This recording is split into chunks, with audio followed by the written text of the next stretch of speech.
সমষ্টিৰ গৌৰৱৰ প্ৰতীক আমাৰ বিধায়ক পদ্ম হাজৰিকাদেৱৰ অতি প্ৰিয় এয়া ৰামুৱে মুখ্যমন্ত্ৰী মহোদয়ক আদৰণি জনাইছে।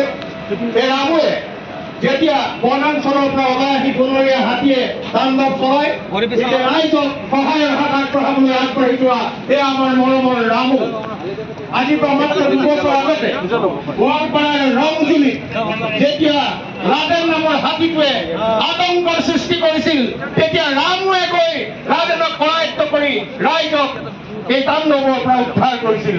এয়া ৰামুৱে মাননীয় মুখ্যমন্ত্ৰী মহোদয়ক এয়া আদৰণি জনাইছে। প্ৰাণী আৰু মানুহৰ এই সম্প্ৰীতিৰ সাথী আজি আমি এই অঞ্চলৰ ৰাইজ বহাগ বিহুৱে হওক মাঘ বিহুৱে হওক আমি কেতিয়াও টিকেলি নৈত এৰাই চলা নাই। এবাৰো বহাগ বিহু আহি আছে, গতিকে আমি অসমৰ বিভিন্ন প্ৰান্তত হাজাৰ হাজাৰ লিটাৰ টিকেলি দৈ 1 লিটাৰ 2 লিটাৰ আমি পঠিয়াম। वो चीज़ें भी इसी के अंदर से हम निकाल सकते हैं। इसमें कुछ एड ऑन्स होंगे, एकिंग वैट वगैरह कुछ एड ऑन्स होंगे, वो सब करने और ये कैन गो अप टू 50%। ক্ষীৰ পৰিশোধন কেন্দ্ৰ প্ৰায় 20,000 লিটাৰ ক্ষমতাৰে কন্যকাত নিৰ্মাণ কৰি থকা হৈছে। আগতেও এটা 7,000ৰ প্লান্ট আছিলে, 27,000 হ'ব। আমাৰ দুখীয়া খেতিয়কসকল, ডায়েৰী ফাৰ্মাৰ্ছসকল উপকৃত হ'ব। মোক পদ্ম হাজৰিকা ডাঙৰীয়াই কোৱা মতে মে-জুন মাহত এই প্ৰকল্পটো সম্পূৰ্ণ হৈ উঠিব। আপুনি পৰিদৰ্শন কৰি মই খুব ভাল লাগিলে চাই। চাওক, আজিৰ দিনটো আৰু অহাকালিৰ দিনটো নদুৱাৰ সমষ্টিৰ কাৰণে এটা আচলতে ঐতিহাসিক দিন বুলি আমি ক'ব লাগিব। মানে এই দুটা দিনত আমি যিটো উচ্চ শিক্ষাৰ প্ৰাণকেন্দ্ৰ ত্যাগবীৰ হেমবৰা মহাবিদ্যালয়, তাত যিটো তেওঁ কথা দিছিল ইনডোৰ ষ্টেডিয়ামৰ গাৰ্লছ হোষ্টেলতো পইচা গোটেই ৰিলিজ কৰি দিলে। এতিয়া 80% কাম হৈ গৈছে। ইনডোৰ ষ্টেডিয়ামৰ যিটো 1.7 সেইটোৰ আজি আধাৰশিলা কৰিলে তাৰো পইচা সোমাই গৈছে। তাৰমানে যিখিনি কথা দিছিল সেইখিনি কৰিছে। আৰু আমাৰ কলেজখনৰ সকলোৰে আশা, জামুগুৰিৰ মানুহৰ আশা, নদুৱাৰ মানুহৰ আশা যে কলেজখন বিশ্ববিদ্যালয়ত উন্নীত কৰা। তো সেইটো সম্পৰ্কতো তেখেতে ইতিবাচক সঁহাৰি আগবঢ়াইছে। আৰু লগতে আমাৰ যিটো 12 চহৰীয়া প্ৰকল্প, তাত আমাৰ দলীয় কৰ্মীসকলক আশ্বস্ত কৰিছে যে তেওঁ চৰকাৰৰ দিনত যিখিনি দিব পাৰিছে সকলো কথা কৈছে। আৰু নদুৱাৰ সমষ্টিৰ প্ৰতি তেওঁ আন্তৰিকতা আছে। তেওঁ নদুৱাৰ সমষ্টিৰ কাৰণে আৰু কিবা দিয়াৰ চিন্তা কৰিছে। আৰু বিশেষকৈ ইয়াত যিটো ইণ্ডাষ্ট্ৰি, টাইলছ ইণ্ডাষ্ট্ৰি হৈছে, যে সেই এৰিয়াটো ইণ্ডাষ্ট্ৰিয়েল পাৰ্ক কৰিবৰ কাৰণে তেওঁ এটা পৰিকল্পনা কৰি আছে। আৰু সেই খবৰখিনি আমি তেওঁৰ পৰা পাম। মানে আৰু অসমৰ ভিতৰত প্ৰথম যিটো CDC অফিচ, আমাৰ মানুহৰ সপোন আছিল মহকুমাহে, আমি সমজিলা পালোঁ।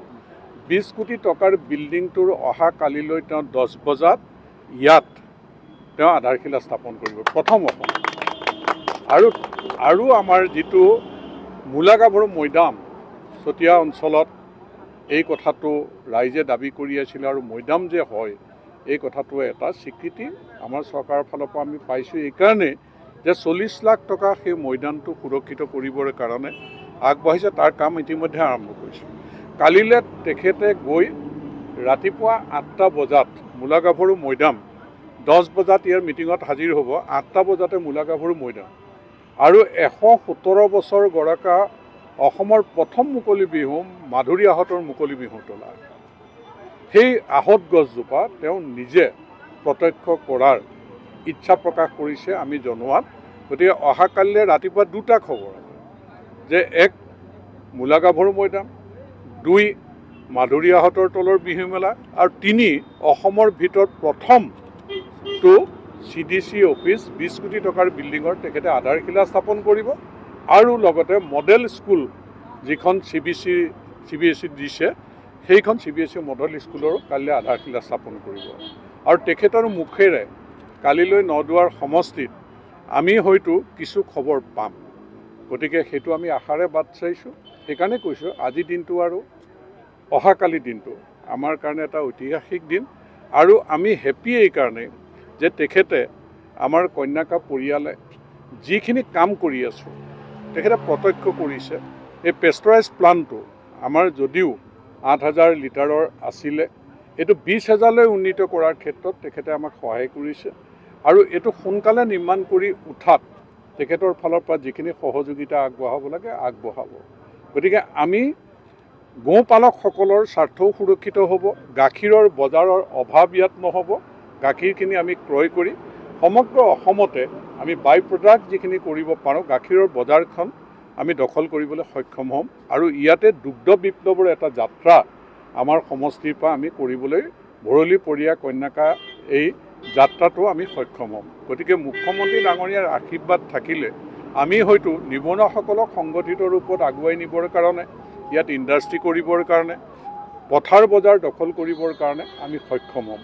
গতিকে এই ভাৰতীয় জনতা পাৰ্টীৰ চৰকাৰৰ দিনত গ্ৰাম্য অৰ্থনীতিত টনকিয়াল স্বনিৰ্ভৰশীল যিটো যাত্ৰা আত্মনিৰ্ভৰশীলৰ যাত্ৰা এইটোত যেনেধৰণে সদিচ্ছা প্ৰকাশ কৰিছে আমি নদুৱাৰ সমষ্টি উপকৃত হ'ব পাৰিম আৰু আমি নদুৱাৰ সমষ্টিবাসীৰ হৈ আজি তেওঁ আমি হিয়া উজাৰি আশীৰ্বাদ দিছে নদুৱাৰ ৰাইজে আৰু কৃতজ্ঞতা জ্ঞাপন কৰিছে আপুনি বিচৰা বাতৰি পাব কেৱল নিউজ 18 এপত নিউজ 18 এপ ডাউনলোড কৰিবলৈ স্ক্যান কৰক এই QR কোড গুগল প্লে ষ্টৰতো পাব এই নিউজ 18 এপ